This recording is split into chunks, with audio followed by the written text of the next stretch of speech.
She was mocked the moment she stepped into the gun store. "Hey, lady, the coffee shop's across the street." A clerk sneered at the woman in a faded windbreaker and worn-out shoes. Another customer added, "Canvas bag, clueless face must think this is a vintage boutique." Rachel didn't respond. She just tapped the glass counter lightly. "Show me the MRAI Ghost Edition, the unreleased version." No one could say a word after that, because that rifle had never been sold outside the Ghost Viper unit. The gun shop was a hive of noise and ego, the kind of place where testosterone hung thicker than the smell of gun oil.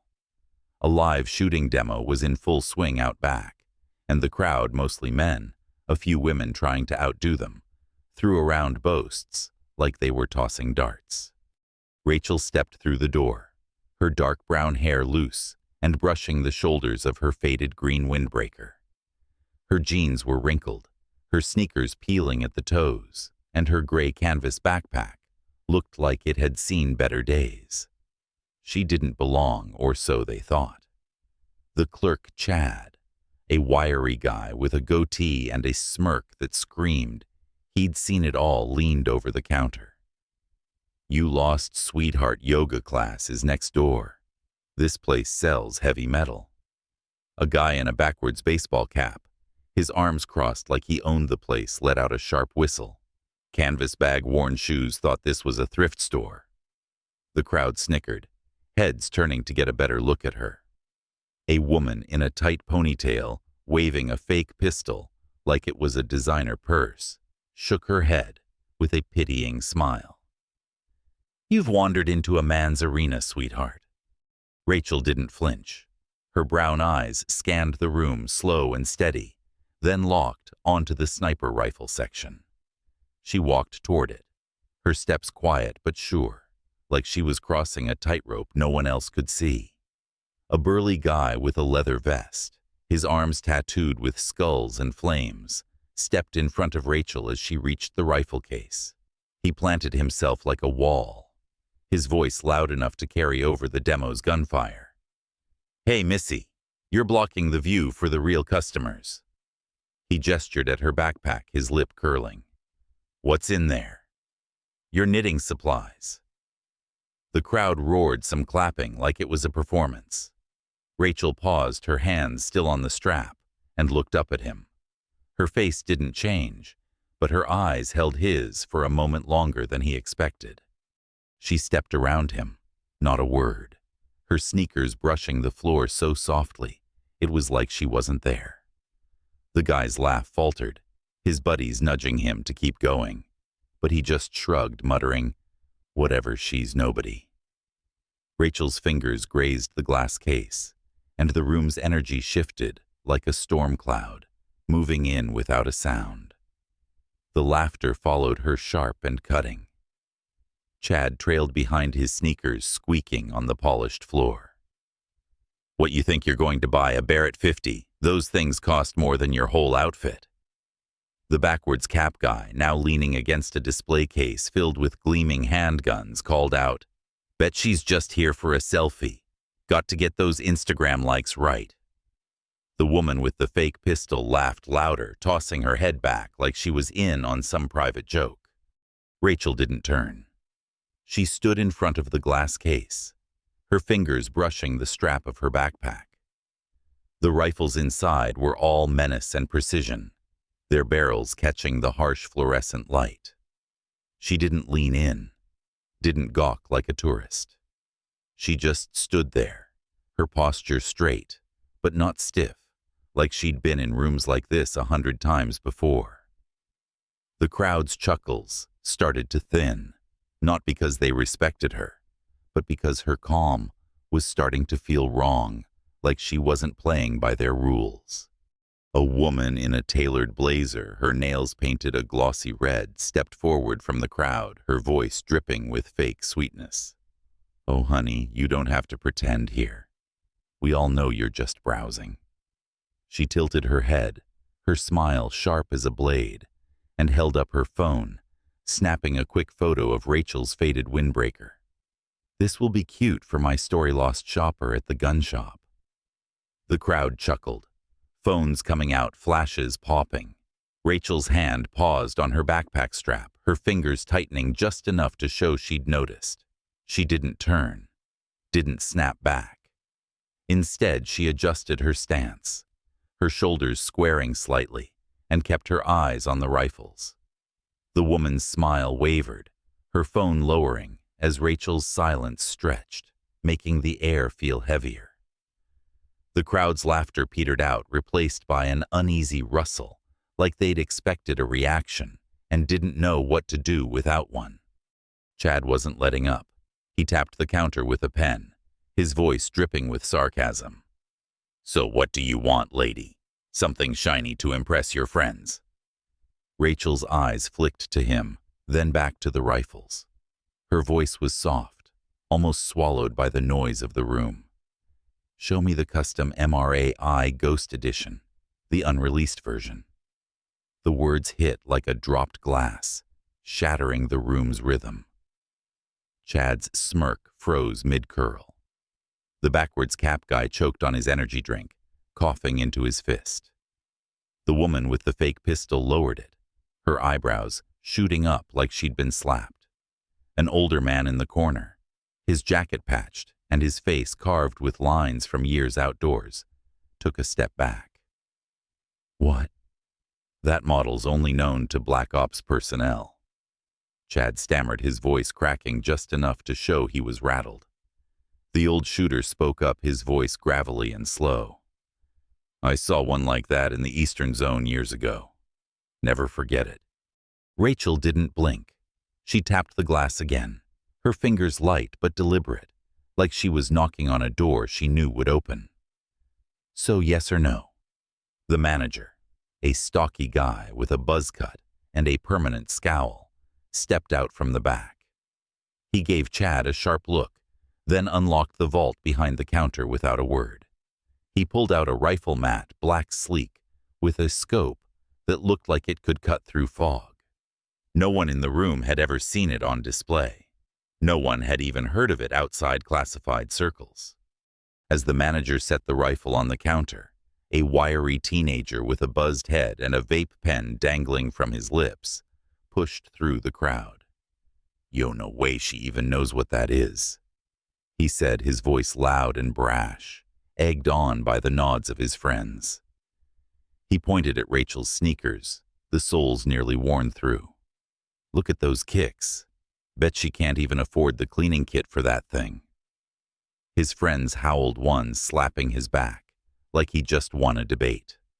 Rachel's hands stilled on the counter, her fingers brushing the edge of the rifle's case. She tilted her head slightly, just enough to catch the teenager's eye, and her lips curved into the faintest of smiles. Not warm, not cold, just there. The teenager's laughter caught in his throat, his vape pen hovering midair as her gaze held him. The crowd shifted, some craning their necks, others stepping back like they sensed trouble. Chad tried to laugh it off, but it came out forced, too loud for the quiet that had settled. "Okay, fine. You know the name of a fancy gun. But can you even hold that thing? It weighs over 10 kilos alcohol." He crossed his arms, waiting for her to buckle under the weight. The backwards cap guy, now holding a rifle of his own, tossed it toward Rachel like it was a football. "Careful, might snap your wrist." She caught it one-handed, the motion so smooth it looked rehearsed. The rifle didn't wobble, didn't dip. She held it steady, her arm strong, but not tense, like the weight was an afterthought.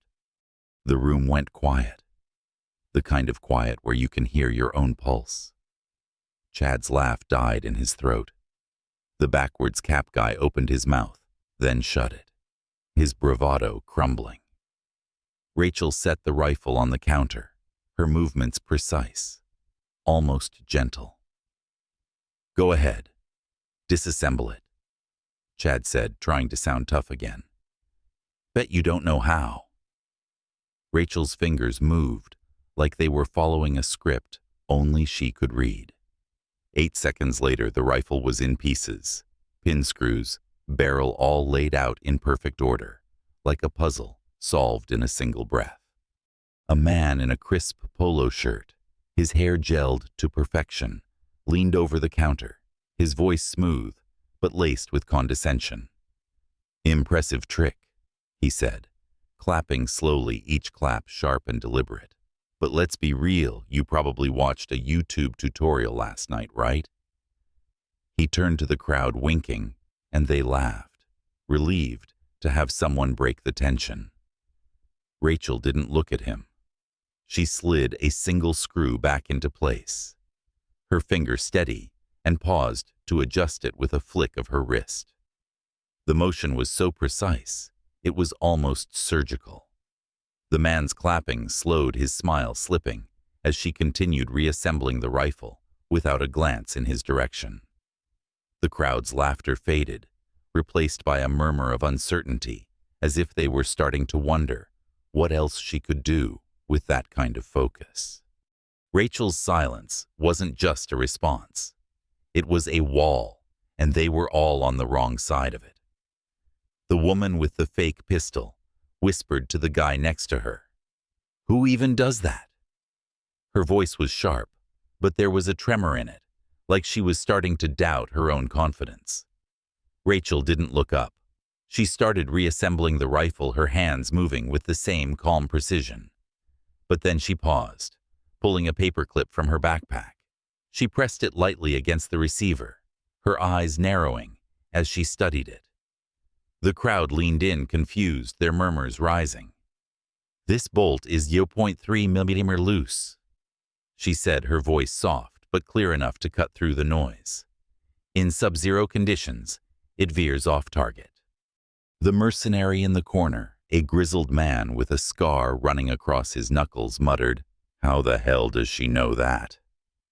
His voice was low, almost to himself, but it carried. Rachel glanced at him, her expression blank, but her eyes sharp. "Because I used it to hit a moving target from the top of Sunla Peak in level 7 wind." The words landed like a grenade, heavy and final. No one laughed. No one moved. The manager's jaw tightened, like he was starting to see something he wished he hadn't. A woman with a sleek bob and diamond earrings, who'd been watching from the sidelines, stepped forward, her voice cutting through the silence like a whip. "Okay, so you've got some skills," she said, her tone sharp and skeptical. "But let's not get carried away. This is a gun shop, not a circus." She gestured at Rachel's backpack, her lip curling. "What's next, pulling a rabbit out of that thing?" The crowd snickered, some nodding, like she had just scored a point. Rachel zipped her backpack, closed the sound sharp in the quiet room, and slung it over her shoulder. She didn't respond, but her fingers lingered on the zipper, tracing the worn fabric, like it held a memory. For a split second, her eyes flicked to a small patch on the bag, a faded emblem barely visible, shaped like a viper's head. The woman's smirk faltered, her eyes catching the patch, but she shook it off, turning to the crowd for support. Rachel's silence wasn't loud, but it was heavy, like a weight settling over the room, making everyone feel smaller than they wanted to admit. The mercenary stepped closer, his boots heavy on the floor. Sunla. That was what, a decade ago. His voice was gruff, but there was something else in it. Respect, maybe, or fear. Rachel didn't answer. She finished reassembling the rifle, sliding each piece back into place with a soft click. The backwards cap guy tried to break the tension, chuckling nervously. "Okay, so you know some trivia. Doesn't mean you can shoot." The manager, sensing a chance to take back control, gestured toward the outdoor range. "Let's see it then. There's a coin out there, 150 meters. No one's hit it ever." The crowd parted as Rachel picked up the rifle and walked outside, her sneakers scuffing the gravel. The range was a long stretch of dirt and targets, the air sharp with the smell of gunpowder and dust. A single coin dangled from a string, glinting in the late afternoon sun. The backwards cap guy shouted, If she hits it, I'll mop this place with my tongue." The crowd laughed, but it was thinner now, less sure, like they were starting to wonder if they had misjudged her. As Rachel walked to the range, a man in a camouflage jacket, his face red from too much sun or too much whiskey, called out from the crowd, "Hey, little lady, don't trip over that rifle. It's bigger than you are." His buddies roared, one slapping his knee like it was the funniest thing he'd heard all day. Rachel didn't break stride. She shifted the rifle to her other hand, her movements fluid, like she was carrying a book instead of a weapon. The man's laughter trailed off as she reached the firing line, his buddies nudging him to keep going, but he just waved them off, his eyes narrowing. Rachel set her backpack down, the gravel crunching under it, and adjusted her grip on the rifle. The crowd's chatter faded, their eyes locked on her, waiting for her to fail. But there was something in the way she stood, feet planted, shoulders relaxed, that made the air feel tighter, like the moment before a lightning strike. Rachel stepped up to the firing line, the rifle resting lightly in her hands. She didn't adjust the scope, didn't take a practice swing. She aimed for 2 seconds and fired. The shot cracked through the air, sharp and clean, and the coin split in half, the pieces spinning as they fell to the ground.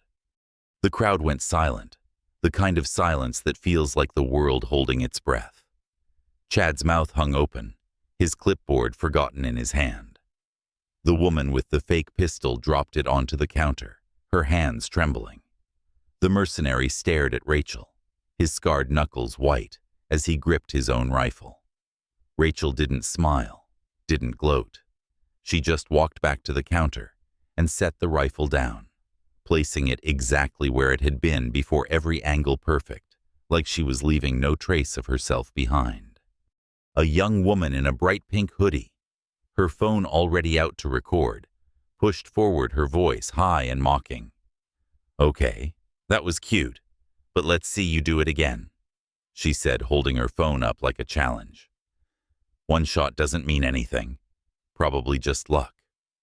The crowd murmured, some nodding, eager for Rachel to falter. Rachel didn't look at her. She reached into her backpack, pulling out a small worn cloth, and wiped her hands slowly, deliberately, like she was cleaning off the weight of their words. The cloth had a faint stain, dark and irregular, like blood that had never quite washed out. The young woman's phone dipped slightly, her confidence wavering as Rachel folded the cloth and tucked it away. The crowd's murmurs quieted, their eyes darting between Rachel and the rifle, as if they were starting to see her for the first time.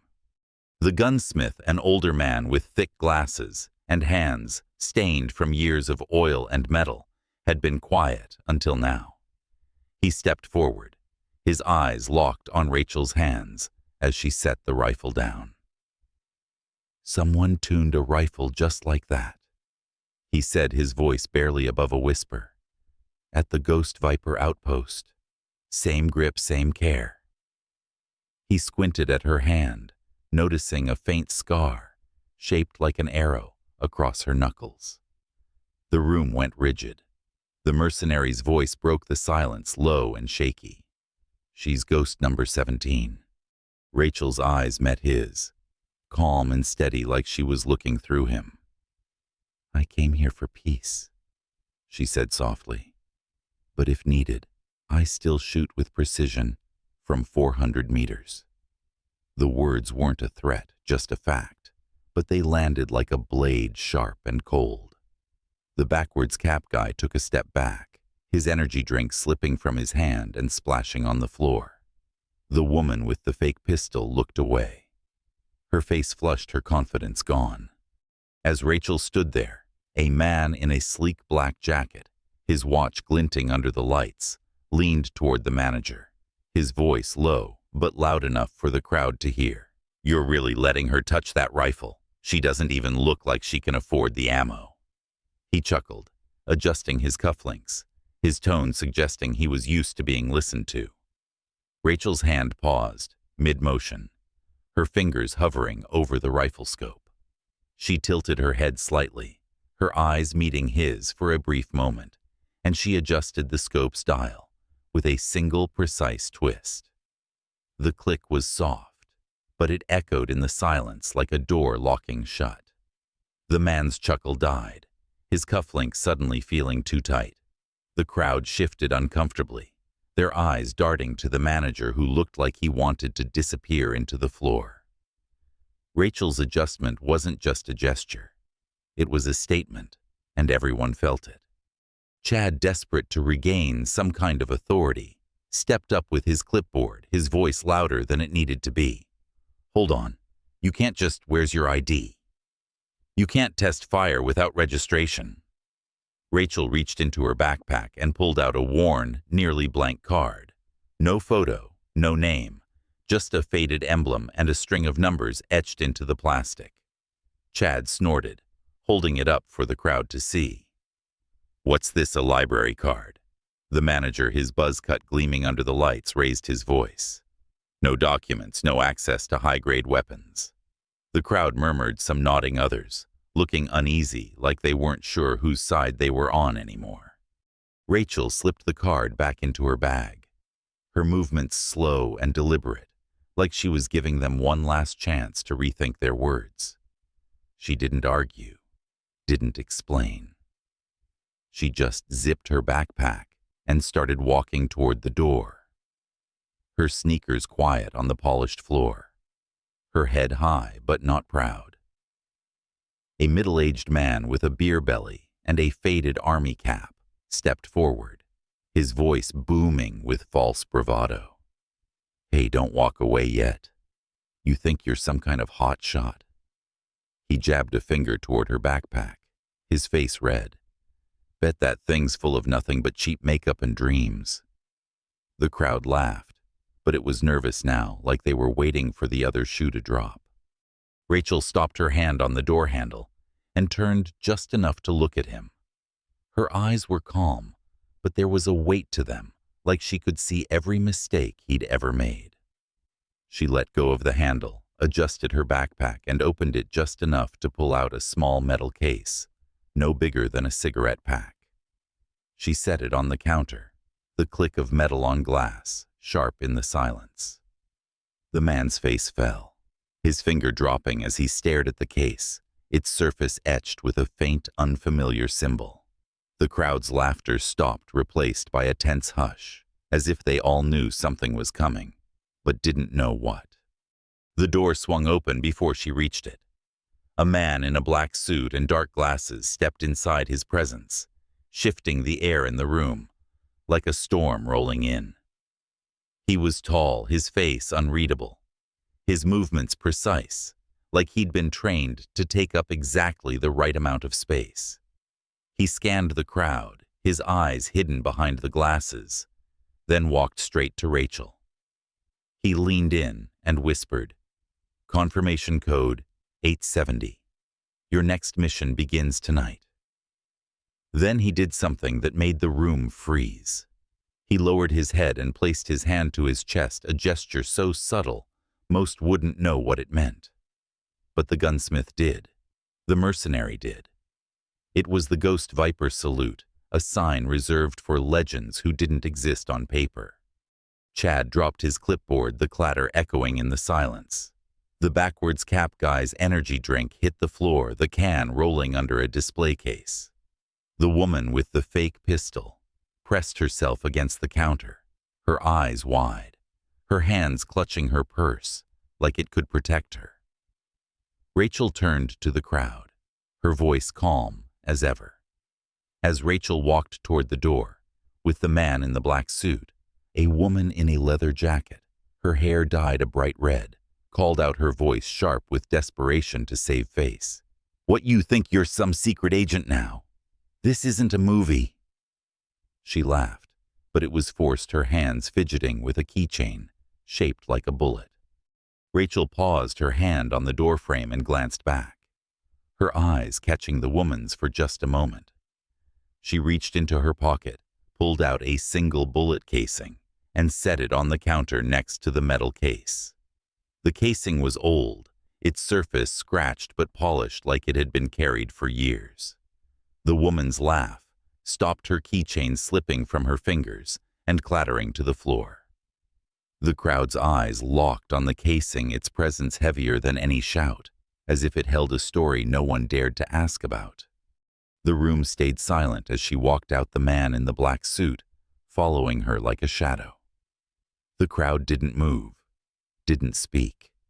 They just stood there staring at the door like it might explain what they had just seen. Chad's hands shook as he picked up his clipboard, his smirk gone, his confidence shattered. The manager muttered something under his breath, his face pale like he was replaying every word he'd said to her. The gunsmith went back to his workbench, his head down, his hands moving slower than usual, like he was afraid to make a sound. The mercenary slipped out quietly, his rifle still in his hands, his eyes fixed on the ground like he was trying to forget what he had just witnessed. The woman with the fake pistol grabbed her purse and left without a word, her heels clicking too fast on the floor, like she couldn't get out of there fast enough. Outside, the gravel crunched under Rachel's sneakers as she walked to a black SUV parked at the edge of the lot. She didn't look back, didn't pause to savor the moment. She just opened the door and slid inside her backpack, resting on her lap like it was part of her. The man in the black suit got in beside her, and the car pulled away, silent and smooth, disappearing into the dusk. Back in the shop, the consequences started to roll in, quiet but unstoppable, like a tide coming in. Chad got a call from the owner later that day. He was fired, effective immediately, for disrespecting a classified operative. The call was short, the owner's voice cold, and Chad didn't argue. He just packed his things and left his head down, his goatee no longer a badge of confidence. The backwards cap guy didn't fare much better. He'd recorded the whole thing on his phone, thinking it would make him look cool online. He posted the video that night, captioning it with some snarky comment about thrift store girl. By morning, it had gone viral, but not the way he'd hoped. People in the comments tore him apart, calling him out for his cruelty, his ignorance. His sponsor, a big-name gear brand, saw the backlash and dropped him by noon, their statement short and brutal, conduct unbecoming. His DMs filled with hate, and his follower count tanked. He deleted the video, but it was too late. The internet doesn't forget. The woman with the fake pistol tried to laugh it off at her next socialite brunch, retelling the story like it was a funny anecdote, but her friends, usually quick to laugh, went quiet. They'd seen the video too, shared across group chats and X posts. They didn't say much, but the invitations stopped coming. She wasn't welcome at the next event or the one after that. Her circle, built on status and appearances, didn't want to be associated with someone who'd mocked a legend. She spent the next week refreshing her feeds, hoping for a message, an apology, anything. Nothing came. The old shooter, the one who'd mentioned the Eastern Zone, sat at a bar that night, nursing a beer in a dim corner. He didn't talk much, but when he did, it was to the bartender, his voice low and rough. "Saw a woman like her once," he said, staring into his glass. "Back when I was in the field. You don't forget someone who can make a shot like that." He didn't say her name. Didn't need to. The bartender nodded, not understanding but sensing the weight of the story. The old shooter finished his drink and left his patched jacket blending into the night. The gunsmith back at the shop spent the next week quietly recalibrating every MRAI in stock, checking for the 0.3mm flaw Rachel had pointed out. He found it in 3 rifles, just like she'd said. He didn't tell anyone, didn't make a fuss. He just fixed them, his hands steady, but his mind replaying her grip, her scar, the way she'd handled the rifle like it was an extension of herself. He'd worked in the shop for 20 years, seen every kind of shooter come through, but no one like her. He kept her card, the one Chad had mocked, tucked in a drawer, not as a trophy, but as a reminder. The manager got a visit from a government liaison the next morning. No words were exchanged, just a nod and a file handed over. The liaison was gone before the manager could ask questions. He didn't open the file. Didn't need to. He knew it was about her, about what he'd let happen in his shop. He spent the rest of the day in his office. The door closed the phone off the hook. The shop felt different after that, quieter, like the air had been sucked out of it. Customers came and went, but the buzz was gone. They all knew something had shifted, even if they didn't know her name. A week later, a quiet rumor started circulating among the regulars. Someone had found an old military forum post, buried deep in an obscure corner of the internet, mentioning a sniper from Ghost Viper, who'd taken out a target from 400 meters in a storm. The post didn't have a name, just a code name Arrow.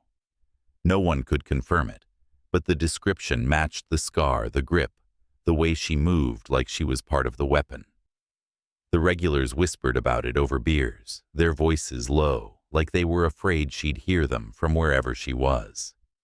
The shop's atmosphere never recovered the bravado replaced by a quiet unease, as if Rachel's presence had left a mark that wouldn't fade. Rachel didn't go back to the shop, didn't post about it online, didn't tell anyone what had happened. She just kept moving her faded windbreaker and peeling sneakers, blending into the next city, the next mission. Her life was a series of quiet entrances and quieter exits, each one leaving a mark no one could erase. She didn't need validation, didn't need apologies. She carried her truth in the way she walked, the way she held a rifle, the way she looked at a room and made it go still. The scar on her hand, the arrow that had given her away, was just one of many, each a story she'd never tell. For everyone who's ever been judged, who's felt the weight of a room turning against them, Rachel's story isn't just hers, it's yours. You've stood in those shoes, felt those eyes, heard those laughs. You've carried the sting of being underestimated, dismissed, or mocked. And like her, you kept going. You didn't break. You didn't need to shout to be heard. Your strength spoke for itself, quiet and unshakable. Where are you watching from? Leave a comment below and hit follow to walk with me through heartbreak, betrayal, and finally healing.